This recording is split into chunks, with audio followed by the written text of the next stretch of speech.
This is the Financially Simple Podcast, a show dedicated to destroying the complexities of money for today's small business owner. And now, here's your host, pizza-loving, certified financial planner, Justin Goodbread. Hey, welcome to Financially Simple. This is a finance show for small business owners about money, how it works in our business and personal lives, and how we can build wealth to be financially independent. I'm your host, Justin Goodbread, and today is episode number 5. Today's episode is titled Size Matters, a Scalable Business. So I was recently listening to a clip from President Donald Trump, and he made this statement. He said, anyone can be successful working half days. Then he paused for a period of time, and the interviewer kind of looked at him, and he said, you just have to decide which 12 hours you want to work in that day. The interviewer then obviously gave a little bit of chuckle.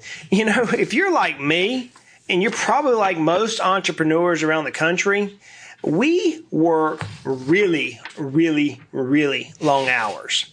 We spend much of our personal time working in our business, and we rarely take vacations. It's just not one of the things we do.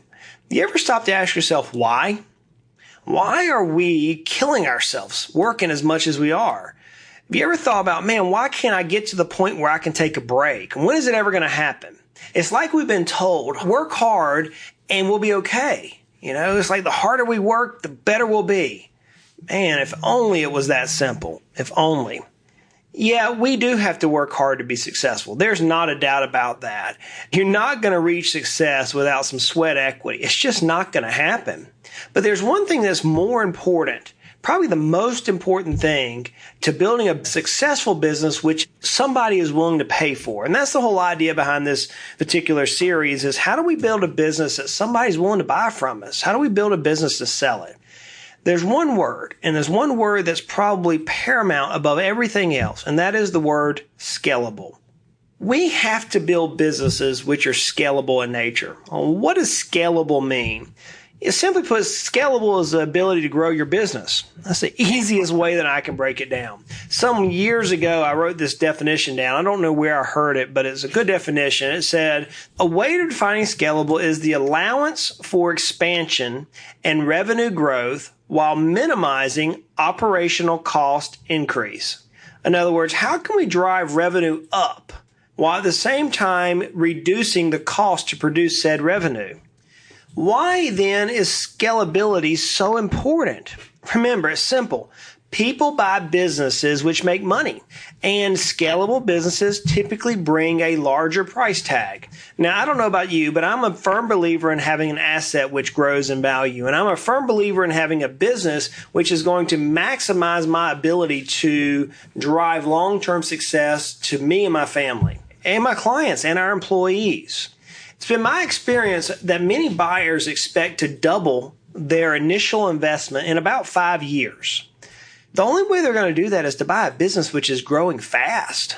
Perhaps the most important part of this subject of scalability is your mindset. And that's the mindset of the business owner, that individual who is out there day in, day out working to drive value to the employees, to the customers, to themselves. So the decision to build a scalable business is paramount. You have to first decide. So then we lead to the question of, well, how in the world, Justin, do we build a scalable business? So I'm going to give you 3 points and then a lot of sub-points on each one of these major 3 points. So point number 1, how do you build a scalable business? First, while our business is small, we must build a strong foundation, a solid foundation. You're like, Justin, my business is not small. Yeah, mine neither. We have a fairly sized business for what we manage here at our office. And perhaps you're like, man, I'm hitting all-time sales records. Yes, but I'm assuming that you're not content with where you're at. I'm assuming that you're going to continue to try to grow your business. What better time than now to invest your time, energy, and passions into systems which are vital for your business long-term success? Now's the time, folks. Now's the time we need to start working on this. So we have to build a strong foundation. I read a parable one time, and it talked about a man who built a house on sand and one who built a house on the rock. And when the waves came, the guy who had a house on the sand just dissolved underneath the water. But the guy who built his house on the rock, it withstood the waves. We built a home 2 years ago. I watched the footings go in, and I watched the care and the technician behind it on how these guys dug the footers and built all the little piers, and how they dug down to solid earth and then pour all these concrete and rebar and everything to give the house a firm foundation. Your business has to have a sound foundation. And that sound foundation, folks, is one word. It's systems. There you go, Justin. You said the S word today. Yeah, I know. Systems are the things which help us to drive the potential gains, to maximize our gains so we can make as much money while minimizing the growing pains. And inevitably, we're going to face things in our business which are going to just rock our world. It's going to happen. I've had it happen to me. I'm sure by now you've had it happen to you. It may be an employee who leaves. It may be a key customer which leaves. It may be legal issues. It may be marital issues. It may be a death. You just don't know. But something's going to come along that's going to rock your world as a business owner.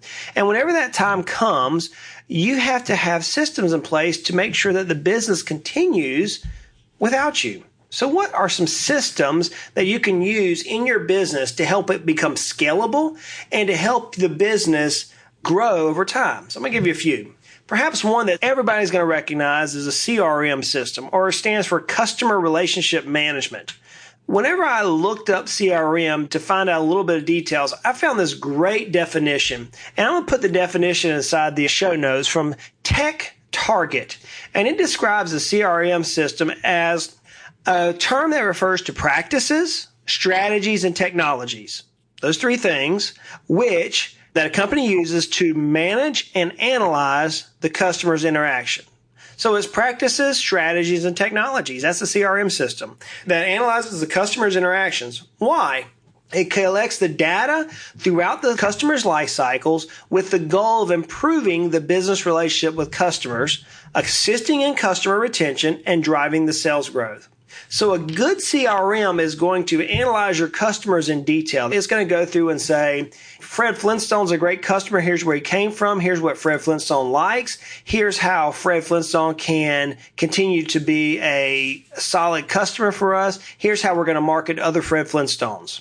And so that's the idea behind a CRM system. If you haven't employed one, there's many out there. Perhaps your particular business has an industry-leading sales systems. I know in the financial world, there's about 3 or 4 good CRM systems which are customized specifically for the financial world. I have many dentists who are clients of ours, and there are many different CRM systems for dentists. EagleSoft is one that a lot of our clients use. It's just a company that developed a CRM system for dentists. I have clients who own auto mechanic shops, and they have CRM systems for those particular shops. I have clients who have pool building companies, and they have CRM systems for those.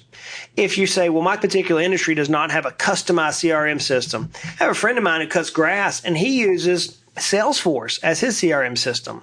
So Salesforce is probably the largest. They're based out of San Francisco, California. I drove by there 2 years ago, and they have like this unbelievable picture board with all this different graphics behind it. It's like a huge LED TV, like the size of a building. That's unbelievable. If you actually just Google it, it's pretty amazing. So that is probably one of the most important systems you can have, is tracking how your customers are coming to you, what they like, and where they're going, and how you can track more of them. But it's not the only system you need. You also need a good financial management system. So financial management system is going to be the system which you use to track how your money is coming to the company, where is it going. It's basically your books and records. So many small businesses use QuickBooks. I personally use QuickBooks. There, again, may be a financial system within your particular industry that you can use that's custom software that's available to analyze cash flow. But you need a good financial management system. A third system you're going to need is a sales management system. So think of this as a sales funnel. How do customers come to you? How do they hear about you? And then what's it going to take to happen in that sales funnel, if you will, to move them from the wide part of the funnel to the very narrow part of the funnel, where they're either going to make a decision to work with you and your team or your services or your product, or they're going to decide that they don't want your product or services or team. Either way, you want to make a decision. Now, that's what's called a sales management system. It's where you keep your prospects on track to becoming clients. So I use a system called Infusionsoft. There's companies called HubSpot, which does this, which is like a sales management system. And then there are, again, specific industry management systems that are outlined for your particular industry sometimes. but you need a sales management system. Legal management. Oh, that's the fourth system we have to deal with. And legal management many times is delegated ultimately to a law firm, the larger you get. But the idea behind a legal management system is you need to have some way to keep your agreements, your contracts, your various documents that you use with your employees, with your customers, with the government, with providers, etc. You need some way to keep those up to date and in compliance with the ongoing legal changes which occur on all different levels. At the local level, the state level, the federal level, the self-regulatory level, you name it. We need a management system. So many times business owners will hire a law firm to help in that area, but you need some way to manage this. A fifth system is a marketing management system. How are you going to offer your product and service to the marketplace? Are you going to use social media, which is pretty popular these days? Are you going to use traditional? Are you doing an e-commerce site, web marketing, email marketing? Is it going to be print advertising? You really need a system which is going to track how that product is being delivered or how that service is being delivered to your target market. Again, companies like Infusionsoft and HubSpot can help you here. They'll help you delivering that product and that message to your target market. Now, a system you probably haven't thought about, which is my sixth system, and that is a talent management. So I used to call this employee management systems. I'm not a big fan of the word employees. I'll tell you why. Because in our office, we have a team. There's no way we can achieve the company's goals without every person on the team pulling their weight. I was watching a football game this last weekend. I just saw the highlights of it, and I'm not going to name the team because it's irrelevant because we all can put any team on this that we want to put. But I saw this, I think it was a running back. He ran through the gap, scored a touchdown, got in the end zone and did the dance, right? So it's pro ball. It's not college football here, but he did the dance. These end zone celebration tactics that they do, they become kind of fun to watch sometimes. But man, those things drive me crazy. And that's just me personally. I know there's a reason for them. And I know it's like it helps demotivate the other team. I get all the reasons, so you don't have to like bash me over that. But think about it this way. In this particular play, the center for the offense did an amazing block, an outstanding block on an offensive lineman and an offensive guard. He had like two men wrapped up. And but for that running back would not have a head on his shoulders because the guys at this center block was about to take his head off. I mean, Cletus was coming across and Cletus was going to nail this running back. Let me tell you, might have been Bubba. This was a big old boy, and I can tell you, I wouldn't want to be hit by him. But whenever the play was over, the only person who seemed to get the credit was the running back. And sure, he had talent. I'm not underplaying what he did. But man, but for that center, he wouldn't have reached the goal. But for that team, which had already marched some 70 yards down the field, he would not have reached the goal. Talent management is no different. You're going to have key talent on your team. You're going to have people who help you carry your business to the next level. So you're going to need a system to manage your talent. How are you hiring people? Alabama, which is a college football team, have won many national championships recently. And I was driving through the state of Alabama this last weekend, and it was just during football season when I'm recording this, and they were talking about how Alabama is already recruiting 4 years out because they want to have enough talent deep enough in 4 years they can continue the national football team and be the national champions. You yourself as a business owner already has to have eyes on who your talent's going to be in the next 4 years. You have to. And then the last system that we're going to talk about is perhaps the absolute most important, and it is the operational system. It's basically the system which is going to manage all the other systems. Now, this operational system can be a yellow pad. That's fine. I'm not saying you have to spend lots of money on systems. What I'm saying is you have to have a way to track each of these outline, these 6 things I just talked about. You have to be able to look at how your money's coming in, how your customers are coming in, how the sales cycle is, how you're going to hire new people, how you're going to market. You have to look at all these different things. And so an operational system is a process which shows you how you can manage the company without being in the company. That's the idea. So the most important thing with systems is documentation. You got to write it down. Think about you're fixing to buy your company. You're the prospective buyer. Would you not also like to see how the company runs? Wouldn't you like to see it whenever the main man or main lady is not there running the company day in, day out? Wouldn't you like to see that if you were the buyer? Yeah, you would. And so you've got to write down how you operate the company. So that's point number 1. You got to have systems. You are listening to Financially Simple, destroying the complexities of money for today's small business owner. The second thing is whenever you're talking about scalable, is you got to have scalable solutions. You know, in the early days of business, money is often tight and often seems like we have less than we need. In addition, our time and expertise can be such in short demand. But when we're dealing with scalable solutions, we're not dealing with something that requires a ton of money. We're not dealing with something that really requires a lot of time. What I'm talking about is just taking a moment and identifying the things in your business which are scalable, which you can increase revenue while minimizing costs, operational costs. So here's some questions you can ask yourself to help look in your particular business. Question number one, what product or service do you offer which has the highest margins? Remember, scalable solutions are the solutions which have the highest margins involved. That's the first question I have. Second question for you is, what product or service do you offer that has the potential or currently is achieving double-digit growth rates? You know, if you have a service that's only yielding about a 1 or 2, 3% a year increase in service, that's not a scalable style product. We're looking for something that's doing 20, 30, 40% growth rates here.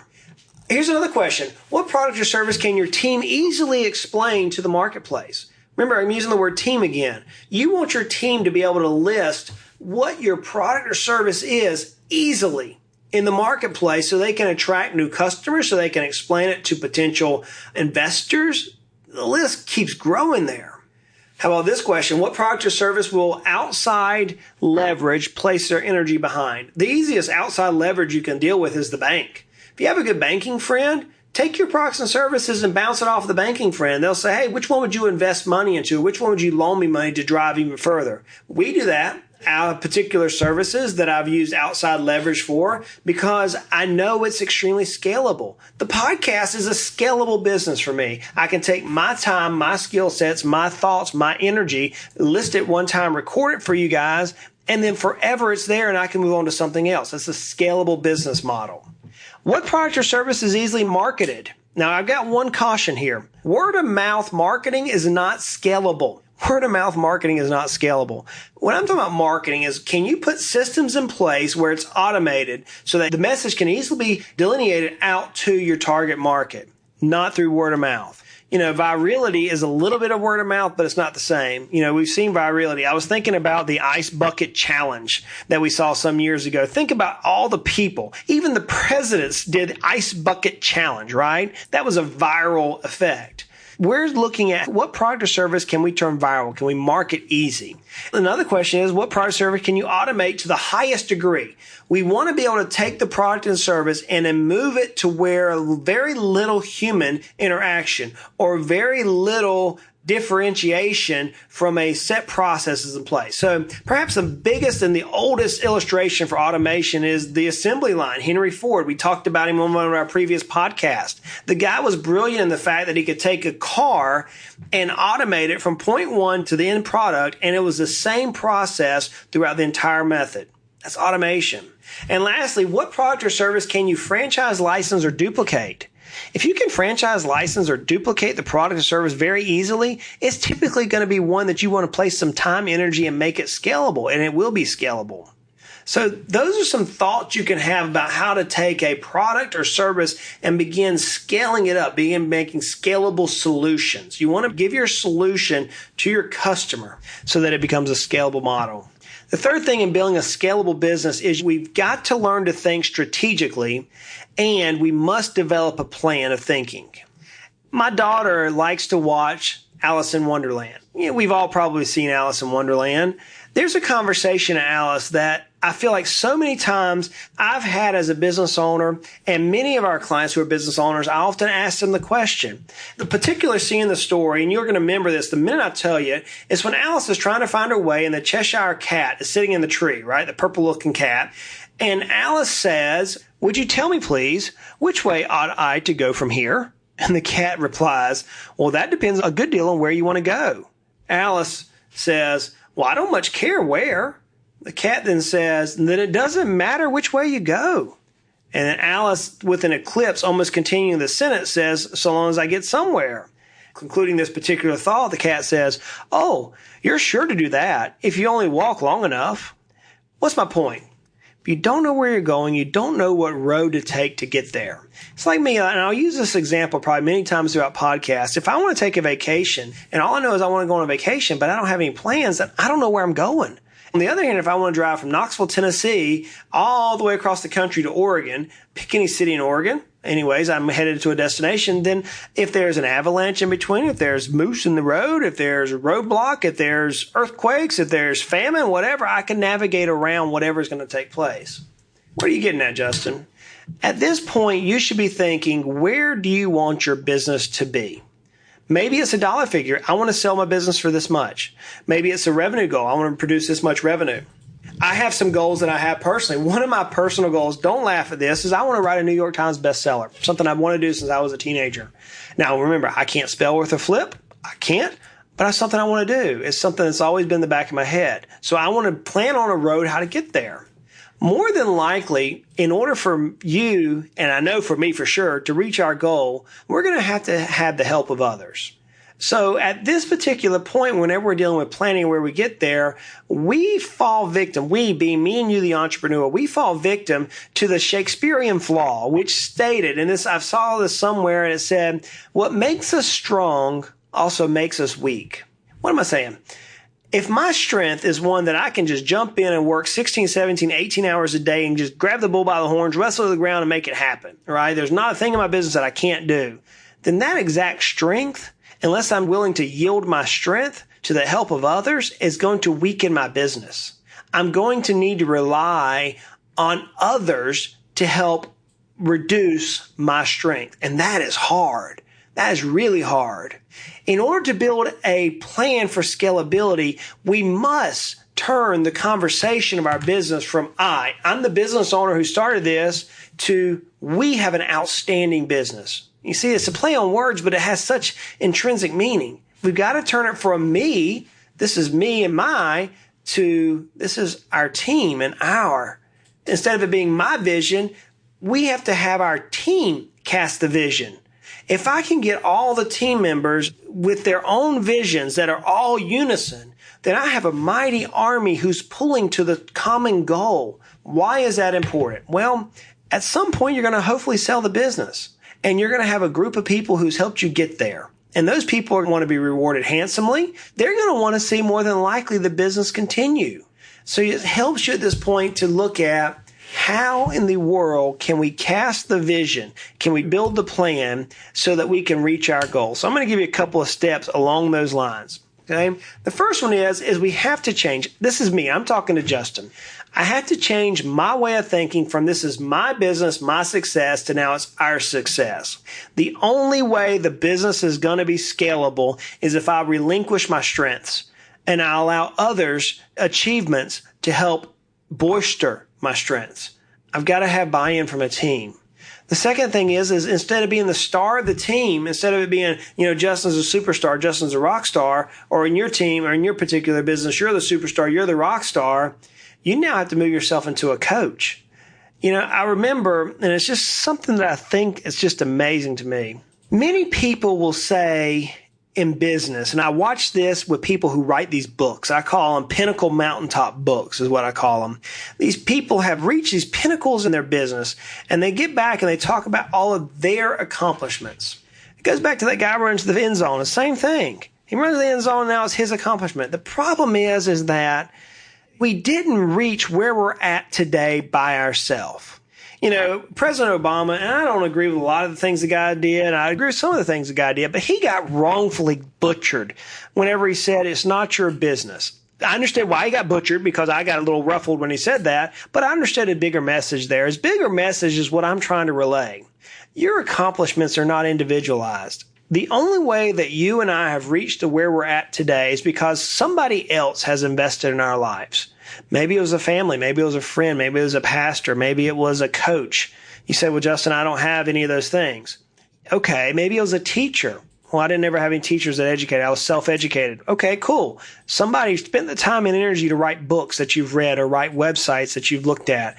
Inevitably, somebody in our lives has dedicated or sacrificed somewhere along the line to help us reach where we're at today.